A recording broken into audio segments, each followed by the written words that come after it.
Bueno, aquí estamos de nuevo. Nos habíamos quedado con esta idea de Agustín Laje sobre lo que son las ciencias de la salud. Bueno, en realidad las ciencias, según este planteamiento, son ciencias de frontera. ¿Y qué es eso de ciencias de frontera? Bueno, que se encuentran necesariamente en ese proceso de hacer ciencia, de tratar la realidad, se encuentran con otras ciencias. Eso es lo que ocurre con las ciencias sociales. Entre ellas la sociología. Ahora bien, la última idea es muy importante. Dice Agustín Laje, avanza no solo el que tenga más conocimiento, sino el que mejor los combine. O sea que no, está bien el conocimiento que se tenga. El cúmulo de conocimiento es necesario. En una ciencia es necesario tener el cúmulo de conocimientos, pero no es suficiente. Ojo.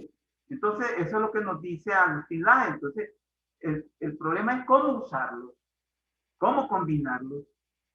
Si hay capacidad de poder combinar eso. Entonces, eso es lo que les sucede también a la relación entre las ciencias médicas y la sociología médica. La capacidad que tenga la sociología de poder combinar sus conocimientos con las ciencias médicas. Entonces, ahí es, ¿qué vamos a tener como producto? Sociología médica. Ojo con eso. Entonces, hay que combinar. Ustedes saben de que combinar es relacionarse. Esa es la idea que me viene a la cabeza cuando yo digo, hay que combinar, ¿va? Entonces, hay que relacionar. Así las cosas. Fíjense que por motivos de tiempo vamos ya a empezar, aunque las diapositivas ustedes ya las tienen. Vamos a comenzar ya con lo más importante. Lo más importante, que son los aportes de los exponentes de la sociología clásica. Y bueno, teníamos que comenzar obviamente con Augusto Comte, ¿verdad? ¿Sí? Augusto Comte fue un ingeniero mecánico. Ojo con esto, este dato no lo dicen las biografías científicas. Augusto Comte fue en un primer momento, él era un ingeniero mecánico. Claro, un ingeniero mecánico preocupado por los problemas sociales de su tiempo. ¿Sí? Eso puede ocurrir. Y la realidad se impone, y la realidad no te anda diciendo, mira, que como vos sos ingeniero mecánico no puedes hacer nada a propósito de lo que sucede con los problemas sociales. Y entonces ese es quizás lo valioso de gente como Augusto Comte, que le preocuparon los problemas sociales de su tiempo. ¿Sí? A tal grado que es considerado el iniciador del positivismo y de la sociología científica. Repito, él fue un ingeniero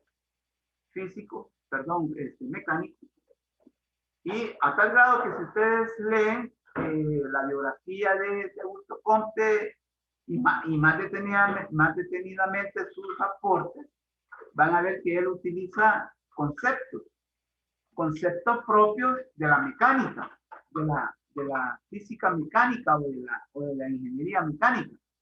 Ejemplo, fíjese que él habla de la física social.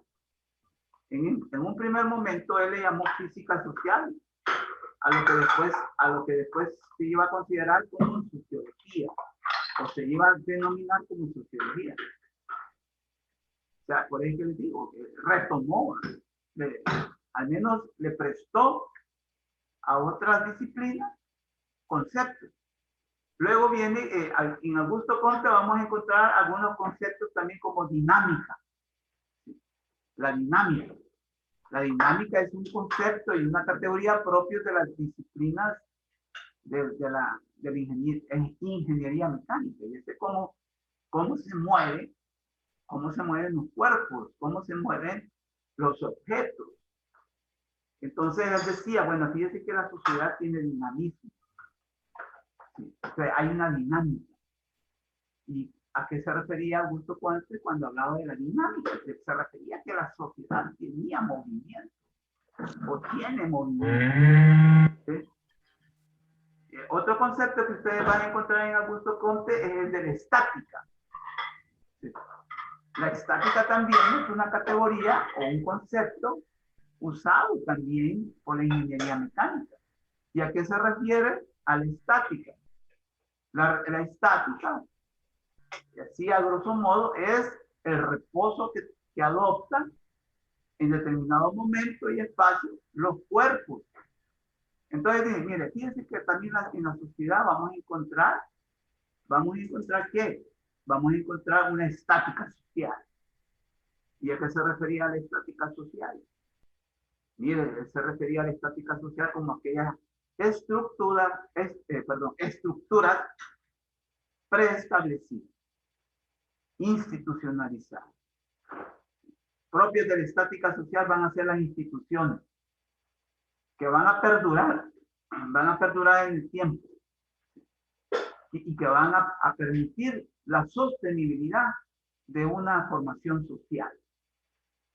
Por eso es que él le daba mucho valor a las instituciones y en realidad hoy en día hay que darle mucho valor a las instituciones, porque gracias a las instituciones y que la sociedad puede seguir adelante, puede seguir en su articulación cotidiana, gracias a las instituciones. Entonces, él le llamó a eso estática social. Luego usted va a encontrar en Augusto Comte otro concepto, otra categoría ya, progreso. Entonces, el progreso como sinónimo de un movimiento, pero no como el de la dinámica, sino que un movimiento que transforma cualitativamente a la formación social. Y por eso es que viene la noción aquella de progreso. Hay que progresar. El progreso no es un cambio simple. ¿Sí? El progreso es, pues sí, bueno, la humanidad ha progresado. Si no, miren cómo nos estamos relacionando a través de la tecnología. Esto es, en el buen sentido, es progreso. El problema es que este progreso, todos los seres humanos tienen acceso a por ejemplo, a esta forma de estarse relacionando. Y vamos a ver que no, y entonces ahí ya nos metemos en un problema. Entonces, vamos a ver que con Augusto Comte va a tener otro aporte, y es el centro de gravedad de su doctrina, la ley de los tres estadios, ya formulada en las obras de su juventud. En ella se contiene la crítica a la religión y a la metafísica y la declaración de su positivismo. Resulta que Augusto Comte no solo es considerado sociólogo, sino que también es filósofo. Imagínense. En un primer momento era ingeniero. Después lo vamos a ver como sociólogo y también como filósofo. Gracias a él se habla del positivismo lógico. Uno de los parámetros del positivismo lógico es que todo en el mundo está regido por leyes naturales, innatas, inmutables. Ojo, este es el positivismo. Bien, los aportes de él van a haber fundado una ciencia de la sociedad, o sea, la sociología. Propuso la política positiva. ¿Y a qué se refería esta política positiva? Después de una ardua labor de modificación de su producción intelectual, lo llevó a formular los cimientos, o sea, las semillas de otra disciplina, cuyos fundamentos fundamentales son: debe existir un gobierno para que exista una sociedad y un poder espiritual que no esté comprometido con lo temporal o de turno, para que le dé dirección y cohesión a los políticos.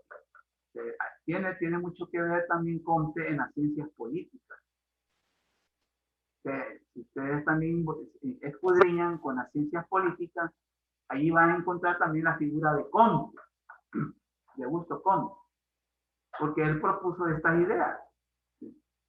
Eso no quiere decir en modo alguno que otros también ya planteaban más mismo, pero él también con su propuesta. Mire, tiene, como dicen, tiene fundamento lo que dice el Señor. ¿Sí? Debe existir un gobierno, o sea, un administrador de los recursos para que una sociedad pueda funcionar. Y un poder espiritual que guíe, que conduzca, que oriente. Eso es válido. Eso es válido. Bien. Él también fundó una religión de la humanidad, imagínense. Propuso un sistema religioso que no contara con aspectos sobrenaturales, así como también con un Dios. O sea, que una religión atea. Ojo, uno cree que una religión necesariamente tiene que hablar de un Dios, o referirse a un Dios, o a una relación con Dios, algo divino. No. Resulta que hay religiones ateas. Y una de ellas es la que propuso Comte. Mire lo que decía Comte en este sentido. El objeto de adoración en su credo eran los mismos seres humanos. Y para cumplir con su dogma se debía amar, conocer y servir a la humanidad. ¿Sí? Solo que él no creía en la existencia o una relación con un Dios o con una divinidad. Y por lo tanto de los aspectos sobrenaturales. Algo que promulgan, en el mejor de los casos, las religiones más importantes. Y aquí viene quizás algo que quizás le ha dado inmortalidad a Comte. Las tres etapas de la ciencia. ¿Sí? ¿A qué se refiere a las tres etapas de la ciencia? Es lo que yo les dije al principio. La ley de los tres estadios o tres fases también.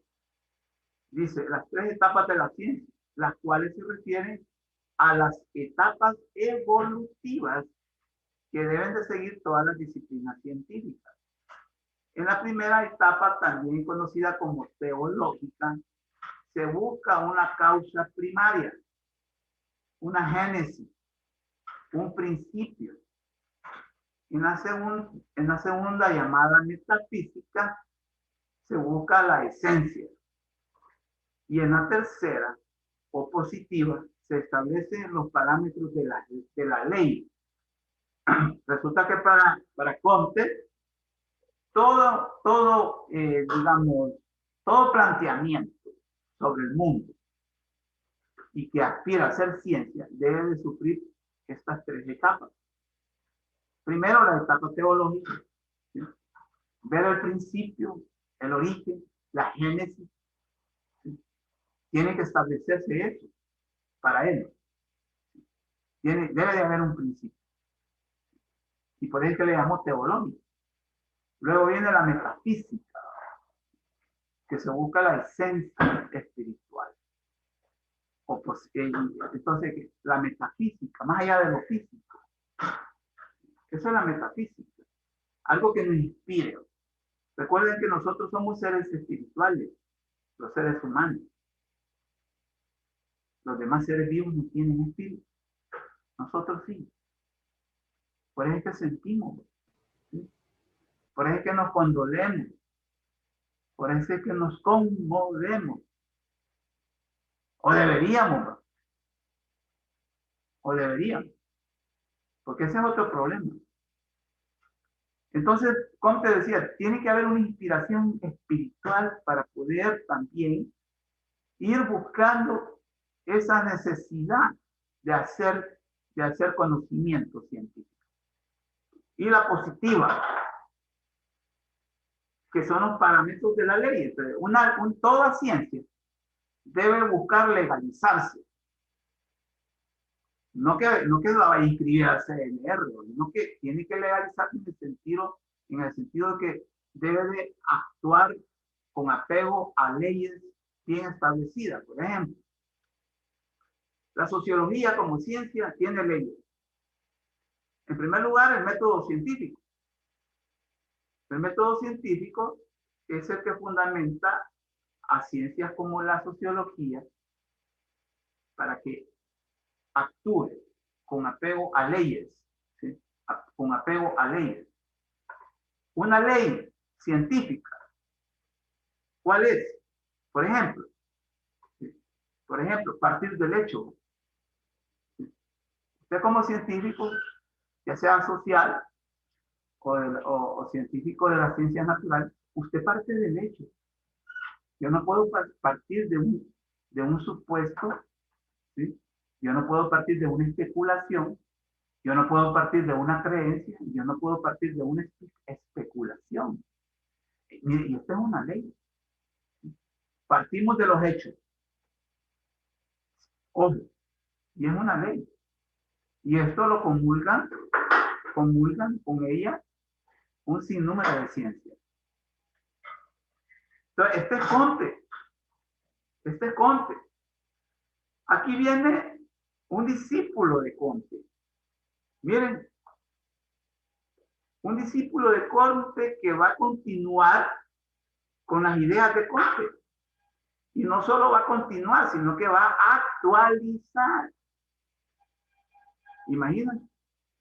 Lo mejor que le puede suceder a alguien que discipula es que sus discípulos continúen con la misión, con la obra, y también no solo la continúen, sino que la actualicen. Y eso sucedió con Emilio Durkheim. Entonces, Emilio Durkheim, un discípulo fiel de Augusto Comte, pero muy importante. En algunos otros documentos bibliográficos usted puede encontrar que Durkheim se le considera también el postulador de una sociología academicista. Bueno, pero aquí vienen algunos de los aportes más importantes de él. Creó el primer departamento de sociología en la Universidad de Bordeaux en 1895, publicando las reglas del método sociológico. Aquí con Durkheim, siguiendo a Comte, pues creó las reglas del método sociológico. ¿Sí? En 1896 creó la primera revista dedicada a la sociología. El año sociológico se llamaba. Yo no sé si hay alguien que sepa francés y me podría leer esto, porque yo no sé francés. Sí. También Durkheim fue el mayor proponente del estructural funcionalismo, una corriente teórica fundacional tanto para la sociología como de la antropología. Miren, esto es sintomático. Esto es sintomático con lo que vamos a hacer la próxima semana. Miren, alguien que no me mencione a Durkheim la otra semana, es pecado. Va a ser pecado si usted no menciona a Durkheim en la relación de la sociología con la antropología. Yo mismo le voy a decir, ahí qué te pasó. Yo mismo, ahí en el foro se lo voy a decir. El otro planteamiento, según su visión, las ciencias sociales deben ser puramente holísticas. Ojo, holísticas. Esto es, la sociología debería de estudiar los fenómenos atribuidos a la sociedad en su totalidad. Y yo le aumentaría otro término, en su integralidad. ¿Sí? Deben de ser integrales, en su integralidad, en lugar de centrarse en las acciones específicas de los individuos. Para eso está la psicología. ¿Sí? Pero lo que son las ciencias sociales deben de ser integrales, tener esa capacidad. Por eso es que yo no sé si les dije la vez pasada a ustedes, miren, fíjense que nosotros en sociología, en nuestro análisis, mire, sin, inconscientemente nos metemos con la economía, inconscientemente nos estamos metiendo con la antropología, inconscientemente nos metemos con la psicología, sin darnos cuenta. Pisamos el campo de otras ciencias sociales, de la filología, de la lingüística, de la filosofía también. Aunque la filosofía no es considerada una ciencia social. Ojo con eso.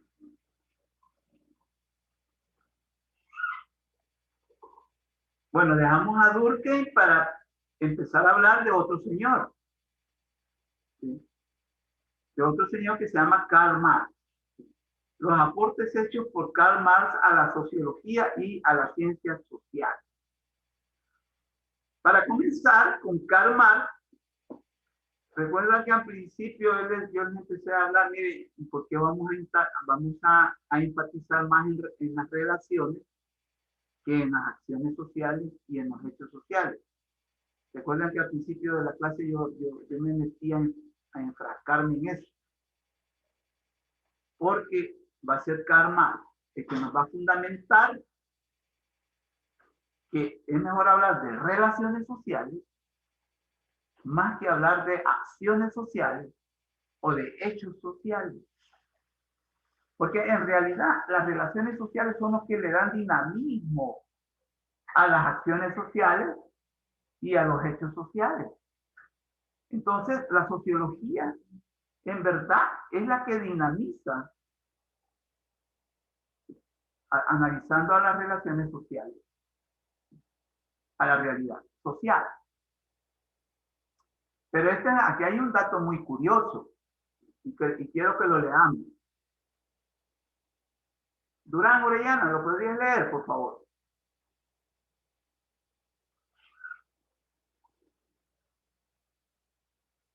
Esta idea. Los aportes hechos por Karl Marx a la sociología y las ciencias sociales.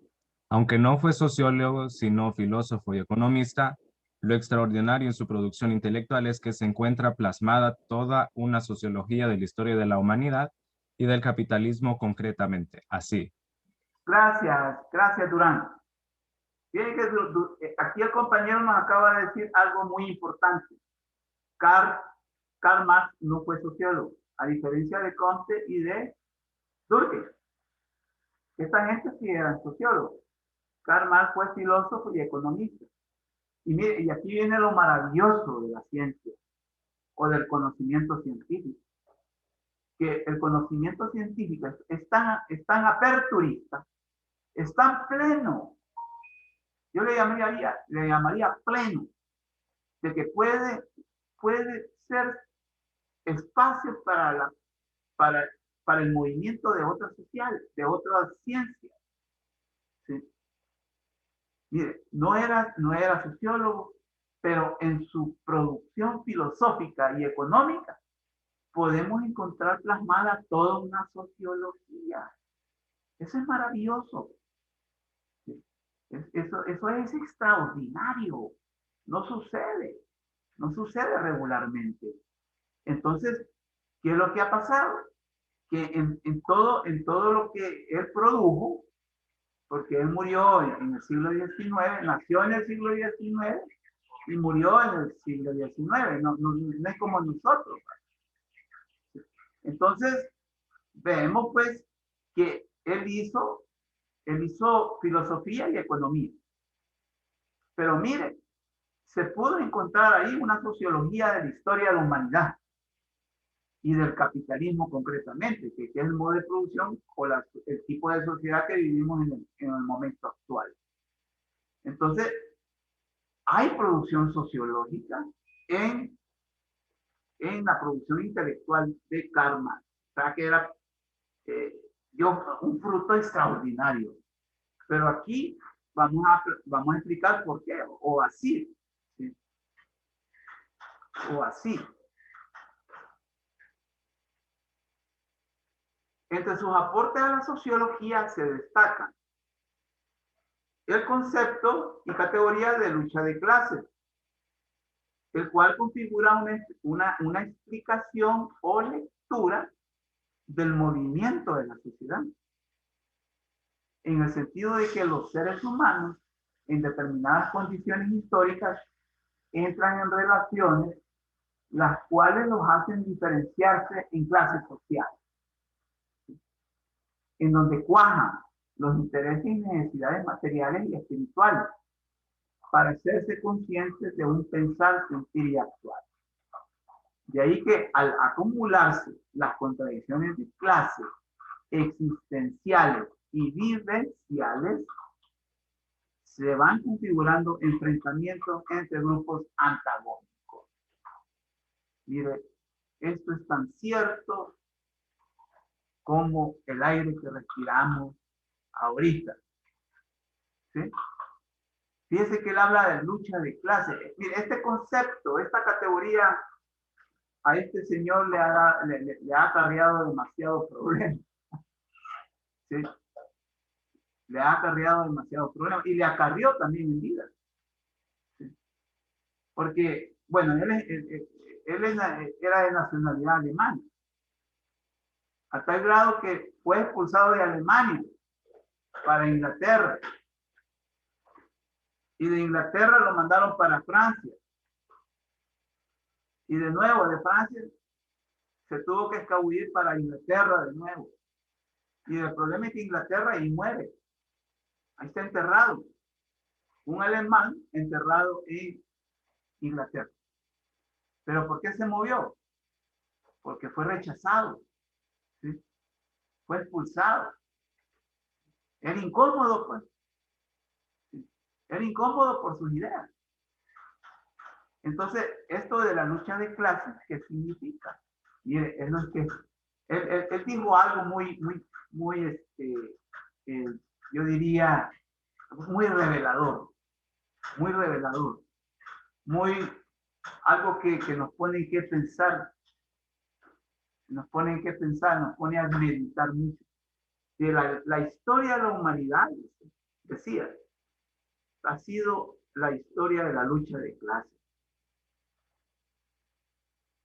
Desde Espartaco hasta hoy en día, ha sido la historia de la lucha de clases. O sea que la lucha de clases para él era el motor de la historia. Y parece que él descubre eso, no lo inventa. Sus enemigos decían que lo había inventado y no es cierto. Uno no puede inventar algo que ya existe. Yo no puedo, bueno, o creen ustedes que inventaron el fuego. Peor ella, ¿el fuego fue inventado o fue descubierto? Descubierto. Correcto. Entonces, algo así le sucedió a Karl Marx con el concepto o la categoría de lucha de clases. Algo que ya venía experimentándose mucho antes que él apareciera.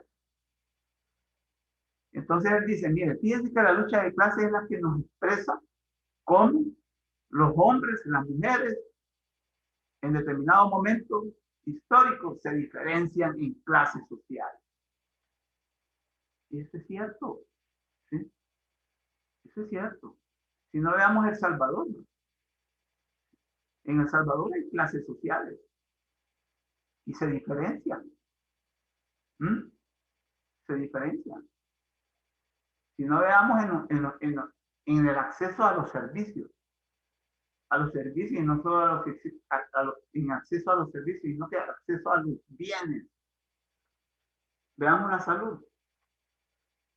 ¿Por qué en El Salvador hay 2 sistemas nacionales de salud? ¿A cuenta de qué? ¿Ah? ¿Por qué hay un sistema de salud que es solo para las clases medias y trabajadoras que cotizan, ¿sí? Que cotizan al seguro social y que por lo tanto tienen acceso a la salud? Estoy hablando del seguro social. que algunos de ustedes van a ir a trabajar ahí, ¿verdad? Y el Seguro Social es nacional, ¿sí? Es nacional. Entonces, es un sistema social para las clases medias trabajadoras. Y está el otro sistema nacional de salud, que es para la gente que no tiene capacidad económica, que solo tiene, pues sí, la necesidad, ¿verdad? Pero acordémonos que la salud, más que una necesidad, es un derecho. Ojo con eso. Y este planteamiento ustedes tienen que manejarlo muy bien, porque allá afuera hay mucha intención de verlo como necesidad, ¿no? Y no como un derecho. ¿Sí? Entonces, bueno, pero esto da cabida como a otro curso. ¿Cuándo una necesidad se vuelve un derecho? Cuando ha habido lucha, cuando ha habido movilización, cuando ha habido concientización, cuando ha habido movilización. ¿Sí? Entonces, ojo con eso. Entonces, miren, porque hay dos sistemas nacionales de salud en El Salvador. ¿Por qué? ¿A cuenta de qué? Díganme. ¿Ah? Debería de haber solo uno, universal, para el que trabaja y para el que tiene empleo y el que no tiene empleo. ¿Por qué? Porque la salud es un derecho. Con solo que seamos seres humanos, que existamos, tenemos derecho a la salud. Por eso es que ustedes, cuando sean profesionales, tienen que ver a la salud como un derecho, no como una necesidad. Es claro, es una necesidad, pero hay que elevarla a derecho. ¿Mm? Si no, vamos a seguir en esto que estamos viviendo. Entonces, en El Salvador hay dos sistemas nacionales de salud. Absurdo. Sí, totalmente absurdo. Ahora, el sistema privado está bien que exista. Eso que no nos dé empacho, que exista el sistema privado, que ustedes también van a ir a trabajar ahí. Yo no sé. Es legítimo. Es legítimo que ustedes vayan a trabajar ahí. Pero el sistema nacional de salud nos debe de importar mucho. ¿Por qué? Porque supuestamente es el sistema para las mayorías de la población. Entonces, ojo con eso. Porque en otras sociedades, les voy a poner el ejemplo, en muchas sociedades europeas, hay un solo sistema nacional de salud y es universal. El término universal no les gusta mucho. Cuando en este país, en el 2010, se empezó a hablar de la reforma de salud y se empezó a meter el término universal, muchos se incomodaron, porque el término universal es incluyente, ¿sí? Es incluyente, no es excluyente. Ah, no, dijeron, mejor hablemos general. ¿Sí? Ganó la intención esa, la intención de llamarle general y no universal. Y ustedes, cuando estén metidos o cuando empiecen a trabajar con los sistemas de salud, van a ver eso, que mucha gente, no, de que universal, no, mira. Mejor quedémonos con lo general. Ustedes se van a encontrar con esas dinámicas, con esas oposiciones, ¿sí? Y nosotros en sociología médica tenemos que hablar de eso. ¿Sí? Porque una sociología médica que no hable del sistema de salud, entonces está mintiendo. Y en El Salvador, por eso es que somos el país de los absurdos, dicen muchos. El país de los absurdos. Y esto sucede en otros casos, en otros aspectos de la vida. Les voy a mencionar uno, el salario. ¿Por qué la gente de la ciudad debe ganar más que la gente del campo? ¿Por qué? ¿A cuenta de qué? ¿Ah? ¿No se han fijado ustedes que el salario mínimo en el campo es de $240? Y en la ciudad es de 300. Y hoy, como dicen que le han aumentado a partir del 1 de agosto, incluso con ese aumento, que es del 60%, va a quedar todavía en desigualdad el campo con respecto a lo urbano.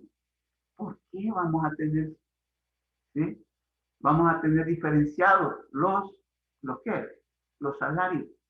¿A cuenta de qué? Entonces, vean, no digamos con la educación, ¿no? Y otros aspectos, incluso para el acceso al empleo. ¿Por qué nuestros jóvenes que viven en Soyapango, en Apopa, en Mexicana, no pueden acceder a un trabajo de call center? Porque esas son zonas ¿de qué? De riesgo, dicen ellos. ¿Sí? Y en cambio, donde sí las colonias, en donde los jóvenes que viven en las colonias, donde no hay problemas supuestamente de delincuencia, a eso sí, eso ya nos diferencia. Ojo. Entonces, contra esas medidas es que nosotros debemos de plantearnos soluciones. Bien, entonces nos metimos con la salud en un primer momento, pero nos metimos de nuevo con economía. Es que así es esto. Es así es. Claro, esto es también motivo de otros debates, Bien, entonces este es algo que también Karl Marx nos hablaba de la teoría social del conflicto. Dice, la sociedad por naturaleza es conflictiva. ¿Sí? Es conflictiva. Siempre va a haber conflictos. El problema es este. Los conflictos no desaparecen, decía Marx. Solo cambian de escenario. ¿Sí? En este país, en la década de los 80, hubo un conflicto armado. Ustedes lo han leído en los libros de historia. Hubo un conflicto armado. ¿Sí? Fue un conflicto cruento, que murió mucha gente. ¿Sí? Desaparecidos, no digamos. Se destruyó mucho en la década de los 80. En el 92 se acuerda un consenso, ¿sí? Los llamados acuerdos de paz. Pero desapareció el conflicto. Fíjense que no. Cambió de escenario. Y de la década de los 90 hasta hoy en día, el conflicto no ha desaparecido. Si no, miren cómo estamos en este país. Los conflictos no, es que miren, en el ser humano no desaparecen los conflictos. ¿Sí? Para bien o para mal. ¿Sí? No desaparecen, cambian de escenario. ¿Sí? Por eso es que se habla de la negociación. Cuando hay intereses antagónicos, hay que negociar, dice Maquiavelo. ¿Sí? Hay que negociar. Bien. Entonces, vean, Karl Marx en realidad nos dio un aporte sustancial a la sociología, ¿sí? Y entonces es necesario pues que veamos esto y vamos a ver pues que la sociología pues tiene mucho que agradecerle a Karl Marx. Miren, fíjense que hemos llegado casi al final del periodo, de la sesión. Tenemos que hacer el corto. Y ahí está en el aula. El corto se va a abrir a las 12 del mediodía. ¿Sí? Del mediodía. Y lo van a tener que hacer. Solo que ustedes tienen las diapositivas para poder hacer el corto. Ahora, yo no sé. Ahí me avisa.